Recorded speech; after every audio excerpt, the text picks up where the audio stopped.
Ahlan wa sahlan wa marhaban mpenzi mtazamaji, assalamu alaikum wa rahmatullahi wa barakatuh. Natumai mzima buheri wa afya. Jina langu ni Haifa Muhammad na karibu katika kipindi kipendacho Pewa Asubuhi ndani ya kitengo afya na ustawi. Alhamdulillah mpenzi mtazamaji, siku ya leo tena tupo naye dada yetu ambaye si mwingine bali ni Stacy Anunda ambaye tuko naye ndani ya studio zetu za Mahdi TV. Na inshallah katika mada yetu ya leo tunaenda kuangazia signs a child may be struggling mentally. Sasa tunataka kujua, je, kumfahamu mtoto kama ana struggle with mental health utamfahamu vipi?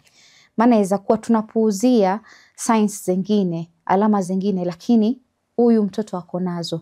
Na je, ni vipi tutaweza kusuluhisha? Inshallah tukielekea kwake tutaweza kufahamu mengi na mengi zaidi. Habari za asubuhi tena Anunda. Nzuri sana. Mzima. Mzima. Una neno. Kabisa. Karibu tena Stacy. Na tukielekea katika mada yetu ya leo tunataka kuangalia signs a child may be struggling mentally. Okay. Yeah. Okay, so I'd say there are many different signs a child might be struggling mentally, and we should also remember that kuna age groups different. So maybe we can start with ni nani ana identify, number one, and number two, the age. Yes. There's, when it comes to child mental health, kuna vitu ambavyo ni disorders ambazo ni maybe zimekuwa caused na issues zenye ziko around too, and then there's also neurological disorders, maybe ni disorder mtoto amezaliwa nayo, and it's a condition they will have to live with. So how do we identify what? Yes. Maybe we can just start with the ones where a child is born and they have a disorder and a condition they will have to deal with. Vile vitu kama ADHD, autism, maybe a learning disorder, vitu kama hivyo. And most of the time, hivi vitu you can realize when they're very young. Apo infancy to toddler age, unaweza realize already mtoto anaweza kuwa na changamoto sehemu fulani. Maybe we can start with vitu kama autism, which is something that is sometimes ignored in children to the point where they are neglected, ama anaonekana mtoto haelewi, but they just need a different type of help. With kitu kama autism, this is not, it doesn't really mean that the child has a problem. I would say it is just that their brain is wired differently. Akili yake haifanyi kama ile kawaida. We call it neurotypical and kuna hawa kawaida wanaitwa neurotypical. So for autism, their brain is just wired differently, tuseme. And usually you can know this, especially in infancy. Sometimes unapata mtoto hapendi kuguswa, hapendi kushikwa. Kweli. So mtoto ni mdogo, yualia, ukimshika in fact yualia zaidi, or they pull away. And then there's also maintaining eye contact. Kuna ile age mtoto anafika, anafaa kuwa na maintain eye contact, unapata hakuangalii, hakutazami kabisa. So you might find that might be a sign that anaweza kuwa na neurological disorder. Sometimes children cry, unapata tu kuna hiyo phase ambayo watoto wanalia sana, and it's normal. But then there's ile, they cry for a very long time, or the child never cries. It's very important, by the way, for the child to cry, because that's how they communicate most of the time. So ukipata kuna symptoms kama hivi, especially in infancy, talk to the pediatrician. Anaweza kurefer to the appropriate practitioner. So ukiona mtoto wako na hizi symptoms, although pia ukienda hospitalini utaulizwa. So don't hide it, don't feel like maybe you're a bad parent, ama mtoto yalia kila siku umeshindwa na kazi yako. Be very open, especially with your medical practitioners. Be very open, explain these signs. They will find a way to help you and find a way to explain how you can raise this child. Again, we move to the point where mtoto amefika hapo toddler age. Kuna wale ambao wana take quite a long time to walk, and kuna ile age yenye it's okay. Kuna wenye wanatembea hata wakifika mwaka mmoja na nusu, miwili, it's okay. But again, always try to express that to your pediatrician or your medical practitioner, yote unaenda kwake. There are children who take some time to speak, but when it comes to kitu kama autism, there's wale ambao tunasema ni non-verbal. So if you don't explain it, maybe mtoto hazungumzi, amefika miaka miwili, hazungumzi kitu, maybe ni grant, when they want something they just grant, or they cry, or they have very bad tantrums. Maybe nile hajui ku-express, hana language ya kutumia, so they have very bad tantrums, they use violence a lot, so maybe ako frustrated, anapigana sana. Maybe that's something you observe and you tell your medical practitioner, they can help. Again, tumesema hiyo kuzungumza, maybe ana grant tu hata mmejaribu kumfundisha kutumia language and hasemi maneno yoyote. That is also a symptom you can talk about. If we go to something like ADHD, ADHD ni attention deficit and hyperactivity disorder.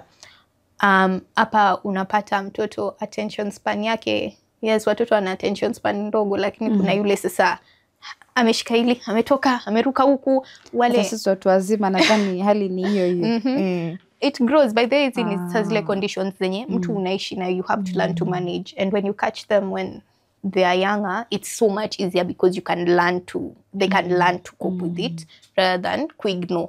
It's okay if you don't notice it, but once you do, try to find a way to help them. Kwa sababu huyu mwisho itabidi aishi peke yake, itabidi awe mtu ambaye they are a working member of society, and if you don't teach them early enough that some things might be different for them, it becomes really hard. So for them, wale watoto, I think sasa hapa ndo pale wao wanaingia shule, unasikia mtoto amefukuzwa shule ya kwanza, sijui amepigana, hakai darasani, anazungumza kila wakati, sijui anaruka, mtoto amevunjika mkono mara 2 kwa mwaka mmoja, unashangaa huyu hatulii. Stuff like that can be attention deficit and hyperactivity disorder. So vitu kama hivyo waweza kuangalia pia. Again, just talk to your medical practitioner, atajaribu kusaidia ama kurifa penye anaweza. Now, when it comes to the mood or these other disorders, kuna hapa kwa vitu kama depression, anxiety, ambavyo I think most of the time we think watoto wa hawafeel hizi emotions ama wako na hizi disorders. I think kwa familia zetu pia za Kiafrika huo unapata mtoto anasema, oh, I'm very sad, nini unaambiwa, wewe nayo huzunika nini hauna, wala waenda shule wavishwa, kweli shida ni gani? So you find that especially when that happens, you're really invalidating this child, and maybe there's an issue underneath yenye how deal with.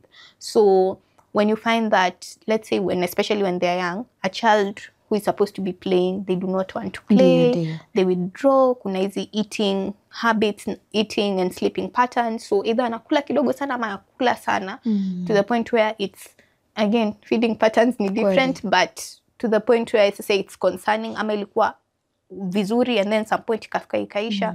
So insomniacs au wenye walali usiku, ama they sleep a lot. So unapata mtoto analala all through, that could be an issue. Mtoto hazungumzi, maybe alikuwa anazungumza, alikuwa very hyper at some point, and then suddenly now ako tu withdrawn, hazungumzi, ukimuuliza maswali hasemi. And this is very important, especially for children who go through sexual abuse. It's a very telling factor, especially children who used to be very hyper and suddenly they don't. A child who suddenly wants to change the way they dress, and not watoto, yes, they go through phases, but kuna yule mtoto suddenly hataki kuvaa nguo fulani kabisa, hataki kuvaa nguo designs fulani, and even when you ask them, they don't want to tell you anything. Sometimes it can be a telling factor. So especially for young kids, but I think we can also talk about teenagers. Yes. With teenagers, it's a bit different because, you know, they're going through changes, ndo wana transitions sa. Si mtoto, si mtu mzima ako hapo. There's normal behavior kama mood swings, you utapata. I know when you wanna deal na teenagers, they know kwanza ikiwa ndo mtoto anaelekea like kufika ile adolescent stage. Yani hapo inakuwa like vurugu kwa nyumba, kwa sababu mwisho wa siku mara amekasirika, mara hataki kufanya kitu, anaweza raise voice kwa mzazi, nini. So kama hana mzazi mwenye anaelewa like this is a phase huyu mtoto anapitia, inakuwa ndo utakuja unapigwa kila siku. Exactly. So it's normal. Mood swings ni normal. Unaweza pata one time ako very hyper, they are good. Unapata mtoto leo interact na unashangaa, huyu ni yule. Kesho hazungumzi na mtu, unamuongelesha eye rolls, amesikia sasa mapepo yako yashamka. Ni hivyo tu. And then pia something else that is normal, sometimes they don't want to hang out with their very young siblings. So unapata hiyo time ndo ile time ana grow independence, anataka kufanya vitu mwenyewe. So maybe you can support them by giving them their alone time, but also emphasizing that it's good to spend time with their family, with their friends, and that's normal. Kukula, I know tumeongelea eating patterns ambao wako na teenagers wanaelewa vizuri. Those people eat. They eat. They will clear the fridge. They will clear the pantry. They will clear everything. So if you can observe that, maybe if it's normal, it's okay. But ukipata maybe hali kabisa ama yuala every time, kuna disorders zingine zinaingia hapo kama binge eating disorders, ama mtu yuala sana and then like mwili wabaki vile vile kabisa. Try to talk to them. Sometimes kuna ile inaitwa anorexia, bulimia. Maybe they might be going through something, especially kama ni mtu ako na self-esteem issues. Maybe that's something you can just look into. But it's normal for children, for teenagers to eat a lot, if it is the case. The very telling factors that you can look at is mood swings are there, but maybe unapata ana withdraw kabisa sana, isolate. Hataki kuzungumza na familia, hataki kuinteract with friends, maybe hata ana friends anymore, vitu kama hivyo.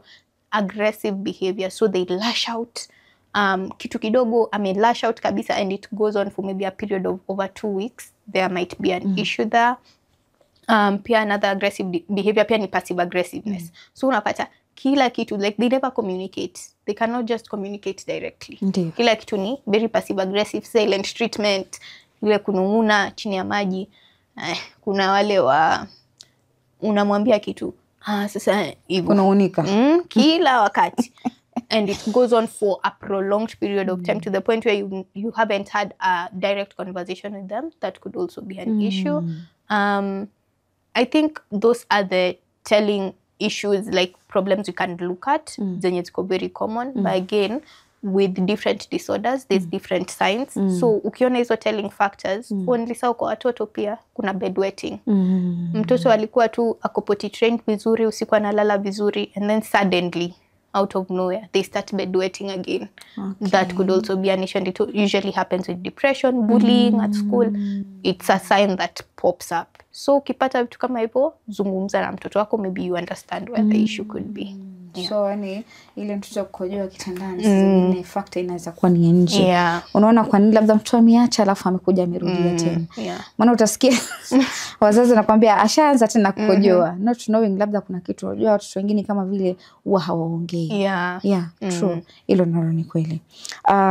Na tukiangalia upande wa nini, kuna I think there's another disorder, I don't know, they say it's OCD. What is that? Okay, OCD. OCD is more like nitaieleza vipi. For children, it's not, I would say it's not the most common in children, but it does happen. Ni ile obsessive compulsive disorder, hivyo ndio inaitwa. So kuna obsessive traits. Mtoto ama mtu anakuwa obsessed with vitu sana. So anataka kila wakati kufanya kitu fulani. So they have some characteristics of behaviors they are obsessed with. So kama usafi, kuna wale wenye ni germophobes, umesikia. Mtu anaoga mara 5 au 6 kwa siku. Kuna baridi lakini lazima aoge mara 6. Aoshe mikono na sijui sabuni antibacterial, ukienda kwake sijui sabuni gani anakuambia hiyo hatutumii, hiyo haiui germs. Sijui aoshe mikono mara 50. Kuna vitu kama hivyo. And then kuna compulsive behaviors, ambapo ni compulsion. Najua kitu kinakwambia ndani lazima ufanye kitu fulani. And those ones kuna vitu kama wale wa kucheck switches, kuna wa kucheck milango, hakikisha atafunga kama mara 6 ndo hakikisha imefungwa. And most of the time they come with obsessive thoughts. So kitu kama nisipofunga mlango vizuri, labda kuna wezi watakuja, watu attack. And they are not rooted in anything specific. Sometimes they come from trauma. OCD sometimes is rooted in trauma. So maybe mtu alifanyiwa kitu akiwa mchanga, especially with, again, sexual abuse where inaleta a lot, very many issues in the long run, especially if it's not dealt with. One of them ni hiyo. Pia abuse too, physical abuse, especially yenye na verbal abuse. Mtoto kila siku umeshinda ukimwambia wewe ni mchafu, you don't do this nini. Sometimes inaweza especially akiwa mchanga, akikua anaanza kujua kwa hivyo mimi ni mchafu, wacha ni oshe kila wakati. And these obsessive thoughts come, na akili huwa inaanza change too, especially when you're growing.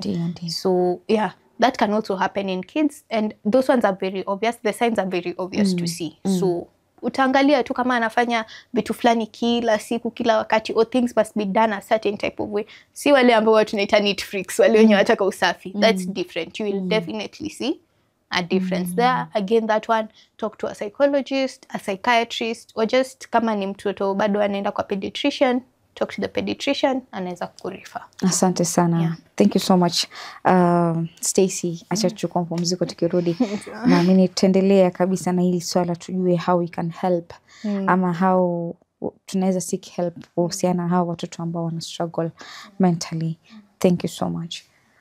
Kurudi kwako mpenzi mtazamaji, natumai katika awamu ya kwanza tukiwa na Stacy ndani ya studio zetu za Mahdi TV, na amini umeweza kuelewa kitu ambacho ameweza kuelezea. Ameelezea signs tofauti ama disorders kadhaa ambazo unaweza ona kwa mtoto wako na ambazo zinafaa wewe uangalie kwa umakini ili uweze kumsaidia yule mtoto, kwa sababu huenda mzazi ukawa unapouza kitu ukasema hii ni kawaida, lakini mwisho wa siku ikaja kesho yake ikaleta madhara zaidi. Mpenzi mtazamaji, acha tuchukue mapumziko, tutakaporudi tuendelee zaidi.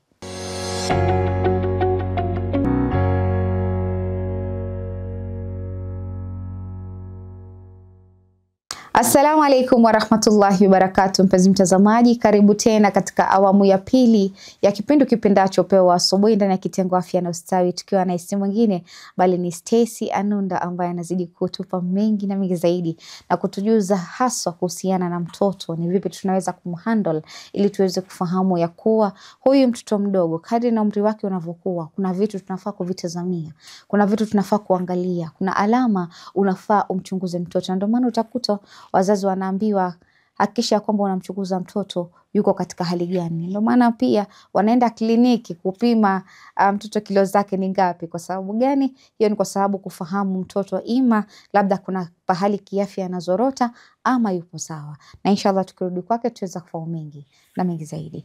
Karibu tena Stacy. Tukiangalia tumeongelea kuhusiana na emotional. Je, kuna ambazo alama ambazo labda ni physical tunaweza kufahamu ili kujua huyu mtoto labda anapitia something ambayo labda inamsumbua. Tukiangalia maybe kuna vile atareact behavior gani ambavyo anaweza kuwa nazo. Tutaweza kufahamu kwamba mtoto ana struggle mentally. Okay, so maybe with mental health, obviously unajua kuna vile huwa tunaona physical health is more important, but mental health can also really affect the way you work physically. Kuna symptoms tunaita somatic symptoms.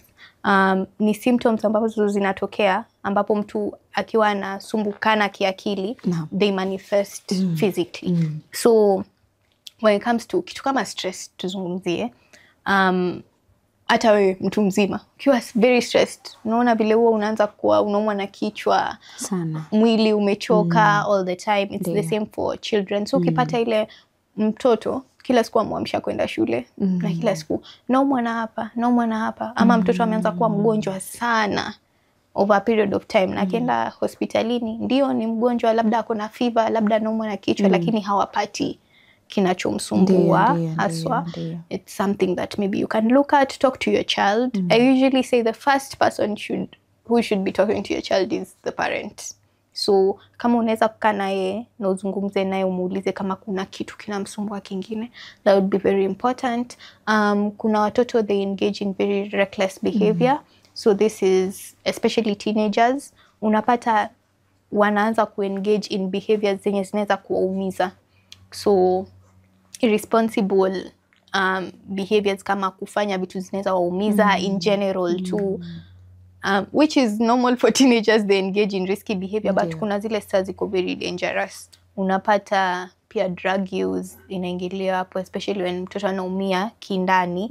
Unapata now they want to look for a way out, na kama haizi zungumza, and that's why I said it's very important for that family system to be there, whereby the kid can, learn to speak, learn to have somewhere to, kudump vitu akiwa anaumia.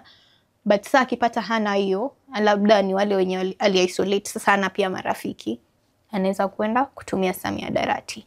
And that is a way for them to just feel better. Again, when you find something like that, it is good to deal with it. This is not to say that the discipline is not involved, but always try, especially umepata mtoto 14, 13, wengine umedeal na hata 12 years, they use bangi, pombe. When you find that, try to talk to them and know the source. Na si ni nani alikuintroduce. wa kuintroduce watakuwa which wazazi wengi inakuwa hivyo ambao ndo huyo ashaenda kuharibika. Haya, mimi nimemkuza vizuri, ameenda kuharibika. They don't sit with the child, waongee na yeye, wamsikize huyu mtoto ni kitu gani kenye kimemfanya mpaka amefikia hapa. So I believe kama mzazi atakuwa na ile listening ear, kwa sababu mwisho wa siku kuna watoto wengine wanataka tu kusikizwa. Na ukimsikiza, ukimpa ile attention yeye anataka, atajua like what I'm doing isn't right. I need to quit this. Lakini mwisho wa siku ukipata mzazi mwenye haangalii yale malezi ya mtoto, haangalia, anaona like mimi bana nishakwambia nimeset rule katika nyumba ni hivi na ni hivi. So it's very important kuongelesha tu mtoto wako. Muulize, haya ni sawa, yule alikuintroduce and it's okay for usizungumze naye tena, don't hang out with them anymore. It's very good to put those boundaries, but know the root cause. Root cause mara nyingi si huyo aliyemuintroduce. Root cause ni mtoto wako labda alitaka kutumia kwa sababu fulani. Kama it was experimental, it's true, they do that. But sometimes maybe anaumia ndani, and maybe that's the only way ana feel better. Sometimes maybe ni kitu kinamsumbua sana na hataki kufikiria kabisa. So they look for it. Hata ukimwambia haya, ukimkanya usiende na huyu, atatafuta kwingine. So it's good to talk and find a way to deal with that root issue. Another thing, which is a bit of a sensitive issue, ni self-harming. Kuna, especially when it comes to teenagers, kuna watoto ambao huwa wanajiumiza just to feel better. Unajua ukiumia ndani, it's so much worse because hakuna dawa unameza inakusoothe roho, inakusoothe akili. If you umeze Panadol, umeze chochote, the pain will still be there. Sometimes they think when people self-harm, it's an outlet. You know, when you feel the pain physically, mtu anaona inatoka hiyo ndani. And with self-harming, there's different types of self-harming. Kuna ambao they cut themselves, so unapata mtu amecut na razors sana sana, mikono, mapaja, arms, especially places where they won't be seen. So for children, sometimes, especially teenagers, young adults, you'll find, you know, parents ni parents. Mtoto hata ukiwa miaka mingapi anaweza kuwa 20s but mtoto wako. So you find that maybe alikuwa anavaa hata akiwa nyumbani, you know, you can wear sleeveless or something. Suddenly ameanza kucover kila mahali, ama anaogopa sana kuonyesha hata mkono hivi. Maybe kuna kitu, especially with the other symptoms tumetaja. Maybe withdrawal, isolation, your aggressive behavior, ama hataki tena engage with anyone. So when they come with those symptoms and then suddenly they're covering up completely, they don't want to be seen at all, maybe they might be self-harming. Kuna pia wenye huwa they burn themselves. So unajua wengine wenye work now, pasi sana sana. I have seen a lot who do it with an iron. So unajua excuse itakuwa yuko apiga nguo pasi. But suddenly you find kila siku amechomeka na sufuria, amechomeka na pasi. So a lot of burn marks. Sometimes, so they harm themselves because they feel like it's an outlet. There's those who stab themselves. So unapata mtoto hali kabisa. And when they feel that pain, unajua ile ukiwa na ile uchungu wa njaa, the hunger pangs, they feel like it's better than distract from the actual pain they are feeling. So those are some of the physical symptoms you might see when a child is going through something. And especially when it comes to self-harm, pia another thing you can think about is suicide, which is something that usually comes with prolonged pain that has not been dealt with. Yeah. That's so sad. Kwa sababu ukiangalia the rate at which suicide utakuta zinakuwa na ni haswa kwa wao watu wenye wamekuwa. Ni mbaya sana. Kwa sababu ufikia mahali ukiangalia unasema like if at all, unakuta sasa wewe kama binadamu unajilaumu. If at all huyu mtu angekuwa na mtu wa kuongea na yeye. Because they don't get mtu wa kumsikiliza. Mwisho wa siku atajiona like am I a trouble? Sitaki kuwapa watu shida. So I just have to end it the way inafaa. Lakini which is wrong, and I believe mtazamaji huko nje itabidi sana kukaa na familia, kuongea na familia, because I think we are talking to our brothers and sisters ni kitu muhimu sana. People wanaweza sema kwamba huyu mtoto wa kiume ama as a brother mwenye uko naye nyumbani huyu mtu ako sawa kiakili, lakini kuna watu wana struggle. Yeah. Exactly. Very true. So tukienda kuangalia kitu kingine ni kwamba how do we seek help kwa hawa watoto, kwa sababu kuangalia hawa watoto kwa sababu mwisho wa siku we are yani tunakuza generation ambayo kesho ni itakuja isaidie mbele. Lakini ukiangalia without modeling them now, kesho tunawapoteza. Yeah. Okay. I think maybe I'd start with kuna hii relationship yenye size especially Gen Alpha, wacha niseme pia Gen Z sawa wenye wadogo kabisa na Gen Alpha, there's this relationship that they have grown with technology, whereby technology is not bad, but kuna ile point here where the interaction even with the family, with friends haiko tena.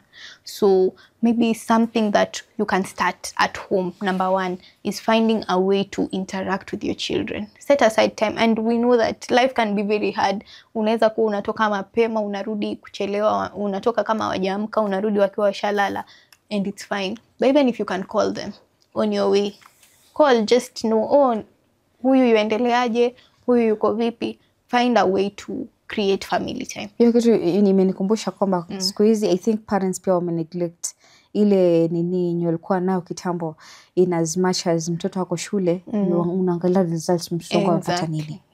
Hiyo ni kitu imetupwa mbali sahi. Mzazi haizi ulizia mtoto bora anajua mtoto ameenda shule amesoma. Not showing kama alifika huko shule. Kwa sababu kuna mwingine afike shule anafika siku exam. So because it happens, ni kitu ambacho iko. So at the end of the day, akifika nyumbani mtoto haulizwi report book iko wapi. I need to see how you performed. Wapi tunafaa kuimprove. Kwa sababu alafu kuna yule mtoto maskini ako na uoga, mimi nimekuwa wa mwisho, mama ataniambia nini. So inamtia ile uoga na kwa ile trauma kwamba no, I can't stay. Sasa mzazi siku hizi I think wamepoteza ile ukaribu na ile closeness ya ile umepata ngapi. Umesoma nini shule. Ifika nyumbani umesoma nini shule. Umeshika nini?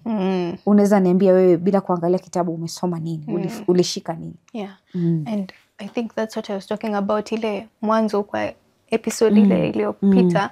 Learn to talk to your kids also just as human beings. Sometimes pia watoto wao wanaogopa juu kila saa atafanya kitu na ionekane makosa. Kitu ya kwanza ni ameshautiwa, amekuwa, it's a disciplinary matter sasa kwa nyumba. Now that's the first point they can come to and express that na struggle na maths, na struggle na huyu mwalimu. Maybe hata anakuwa bullied shuleni, hujui. You know, that is one point. Number one, try to make the environment at home so conducive that anything can be said.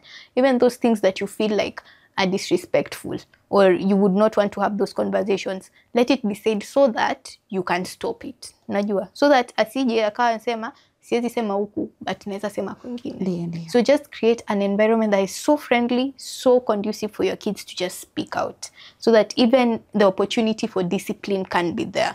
Because if it's not done, trust that kama atafundishwa kwingine atafanya kwingine. Kweli. Number two is do not be afraid of the tough conversations with your child. There are conversations that are very tough to have. Number one is maybe apologizing, zile tulisema. Ndio. Sometimes you make mistakes as a parent. Sometimes your child makes very big mistakes and you don't even want to talk to them. You feel like maybe you have failed, or maybe it's a reflection of you as a parent. Again, children try boundaries every time. Try to be comfortable with having those conversations with your child.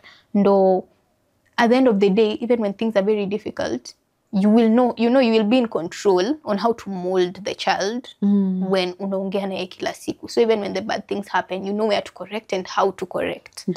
Number three is when you feel like kuna vitu maybe mmeongea and things are not improving, especially when sasa it's a mental health issue or it's a disorder. Sasa hizo zenye tumesema zimefika huko isolation, grades zimedrop, mtoto hataki kwenda shule, mtoto hataki kuinteract, hana marafiki, stuff like that. Maybe now you can seek medical professional help. So again, tumesema the best, especially if it's a young child, kuna conditions zingine wa zinaitwa comorbidities. So mtoto ako na shida fulani and then inaonekana kama ni mental for you, but ukienda kwa pediatrician anaweza cancel out the physical ones. Kama ni mental, I express. So that is something very important. And then ukipata help kama ni psychologists, make it a point to pia to uzungumza. I know there are people who don't like the secular psychologists. There are also religious affiliated psychologists who can, you know, help you in a way that you feel is culturally appropriate for you. Mashallah, thank you so much Stacy. Umeelezea kitu kizuri sana, umeelezea vizuri sana. I think kwa leo tutakomea hapo. Na asante sana kwa kuwa na sisi kuanzia mwanzo hadi mwisho. Umeelezea jambo ambalo ni nzuri sana na jambo ambalo linahitaji ufahamu zaidi. Ni watu wengi ambao neglect hili swala la mental health, hasa upande wa watoto. Tunaangalia watu wazima zaidi, without knowing kwamba tunafaa tujenge ile foundation ya chini kwanza. Ndio maana nikachagua hii topic kuangalia kwamba tunawafahamisha watu kuhusiana na swala la watoto kwanza, kwa sababu naamini ukimkuza huyu sahihi, kesho yake itakuwa umemaliza vizuri. Asante sana Stacy. Thank you.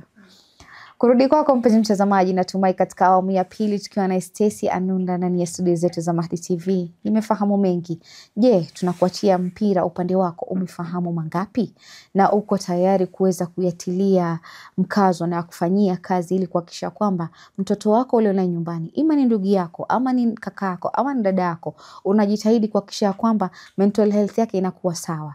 Usije ukajiuliza maswali ama ukajilaumu kesho, lakini ukiwa na ukaribu, haswa wana familia wakiwa na ule ukaribu, inakuwa rahisi kusolve hizi issues ambazo zinahusiana na mental health, maana foundation inaanzia pale nyumbani. Mpenzi mtazamaji, basi usikose kufika katika YouTube channel yetu ya @Mahdi TV Kenya kuweza kupata na kufahamu mengi yanayojiri ndani ya station yetu. Mpenzi mtazamaji, kufikia hapo sina mengi ya kusema isipokuwa ni kukwambia maasalam.